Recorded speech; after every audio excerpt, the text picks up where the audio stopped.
Hello അസ്സലാമു അലൈക്കും. ഇന്ന് ഞാനൊരു സ്പെഷ്യൽ റെസിപ്പി ആയിട്ടാണ് വന്നിട്ടുള്ളത്. എല്ലാവരുടെയും ഫേവറേറ്റ് ആയിട്ടുള്ള പുഡിംഗ് ആണ്. നമ്മളിത് ചെയ്തിട്ടുള്ളത് ക്യാരറ്റും അതേപോലെ തന്നെ പാലും വെച്ചിട്ടാണ്. സിമ്പിളായിട്ട് ചെയ്തെടുക്കാൻ പറ്റുന്ന ഒരു അടിപൊളി പുഡിംഗ് ആണ്.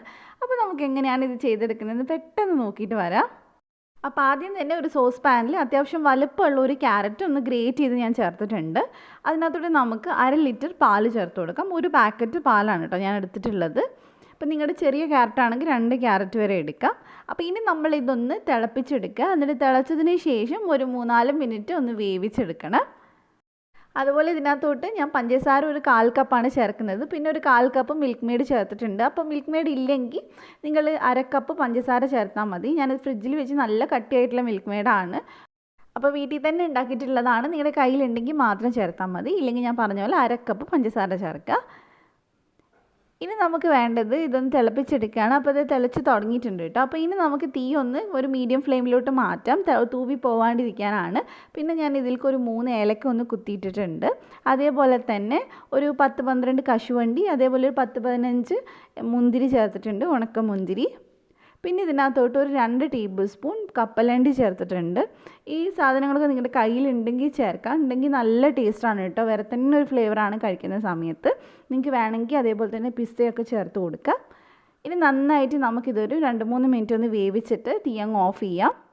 അപ്പോൾ ഞാൻ തീ ഓഫ് ചെയ്തിട്ടുണ്ട്. ഇനി ചൂടാറിയതിന് ശേഷം ഇത് നല്ലപോലെ ഒന്ന് അടിച്ചെടുക്കുക. ഒട്ടും തന്നെ കട്ടയില്ലാതെ അടിച്ചിട്ട് ഒന്ന് അരിച്ചെടുക്കാൻ നോക്കുക. അപ്പോൾ ഞാനിത് അടിച്ചെടുത്തിട്ടുണ്ടായിരുന്നു. എന്നിട്ട് ഞാൻ അരിച്ചിട്ടാണ് ഇപ്പോൾ ആ പാനിലോട്ട് തന്നെ ചേർത്തിട്ടുള്ളത്. സെയിം പാനിലാണ് ചേർത്തിട്ടുള്ളത്. ഇനി നമ്മൾ തീ ഓൺ ചെയ്യുന്നില്ല. ഇപ്പോൾ തന്നെ നമ്മൾ ഇതിലേക്ക് കോൺഫ്ലോർ ചേർത്ത് കൊടുക്കാം. അപ്പോൾ ഇത് കട്ടയാക്കാനായിട്ട് നമ്മൾ കോൺഫ്ലോർ ആണ് ചേർക്കുന്നത്. നല്ല ക്രീമി ആയിട്ട് കിട്ടാനായിട്ടാണ്.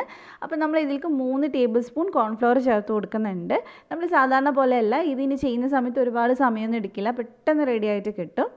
അപ്പോൾ നമുക്കിനി കോൺഫ്ലോർ നല്ല പോലെ ഇതിലൊന്ന് മിക്സ് ചെയ്തെടുക്കാം. ഒട്ടും തന്നെ കട്ടയില്ലാതെ നന്നായിട്ടൊന്ന് മിക്സ് ചെയ്തെടുക്കാൻ നോക്കുക.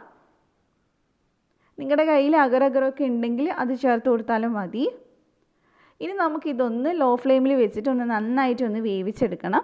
അപ്പോൾ ഞാൻ ഇതിൽക്കൊന്ന് കളർ കിട്ടാനായിട്ട് ഒരു നുള്ള് ഓറഞ്ച് ഫുഡ് കളർ ചേർത്തിട്ടുണ്ട്. അപ്പോൾ അത് ഫോട്ടോ എടുക്കുമ്പോൾ ഒരു ഭംഗിക്ക് വേണ്ടിയിട്ടാണ്. അപ്പോൾ നിങ്ങൾ ചേർക്കണ്ട. അപ്പോൾ നന്നായിട്ട് ഇതൊന്ന് മിക്സ് ചെയ്തെടുത്തിട്ടുണ്ട്. ഇനി നമുക്കിതൊന്ന് ലോ ഫ്ലെയിമിലൊന്ന് വേവിച്ചെടുക്കാം. പെട്ടെന്ന് തന്നെ ഈ ഒരു പരുവത്തിലായിട്ട് വരും. അത്യാവശ്യം കട്ട പിടിച്ച പോലെയാണ് ഉണ്ടാവുക.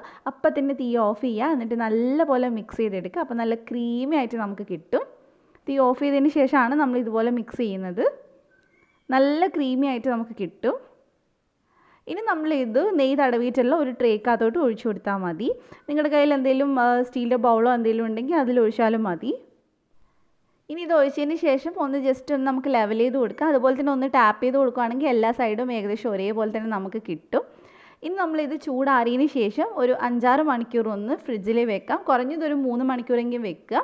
അതിനുശേഷം ഞാനിത് പുറത്തെടുത്തിട്ടുണ്ട്. എന്നിട്ട് കുറച്ചൊന്ന് പിസ്ത ഒന്ന് സ്ലൈസ് ചെയ്ത് ചേർത്തിട്ടുണ്ട്. ഇനി നമുക്കിതൊന്ന് കട്ട് ചെയ്തെടുക്കാം. പിസ്തയൊക്കെ നിങ്ങളുടെ കയ്യിലുണ്ടെങ്കിൽ ചേർത്താൽ മതി, നിർബന്ധമൊന്നുമില്ല.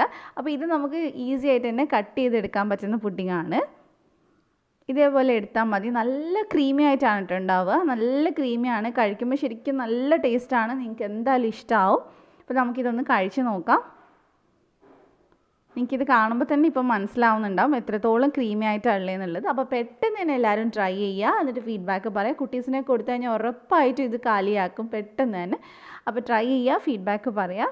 അപ്പോൾ നിങ്ങൾക്ക് ഈ റെസിപ്പി ഇഷ്ടമായിട്ടുണ്ടെങ്കിൽ ലൈക്ക് ചെയ്ത് ഷെയർ ചെയ്യുക. സബ്സ്ക്രൈബ് ചെയ്യാത്തവരുണ്ടെങ്കിൽ ഒന്ന് സബ്സ്ക്രൈബ് ചെയ്യുക. എന്നിട്ട് തൊട്ടടുത്തുള്ള ബെല്ല് ക്ലിക്ക് ചെയ്തിട്ട് ഓളും കൂടെ ക്ലിക്ക് ചെയ്യുക. എന്നാൽ മാത്രമേ ഞാൻ വീഡിയോസ് വരുമ്പോൾ നോട്ടിഫിക്കേഷൻ വരുള്ളൂ. അപ്പോൾ മറ്റൊരു അടിപൊളി വീഡിയോ ആയിട്ട് ഇൻഷാ അല്ലാഹ് നമുക്ക് വീണ്ടും കാണാം. Thank you for watching.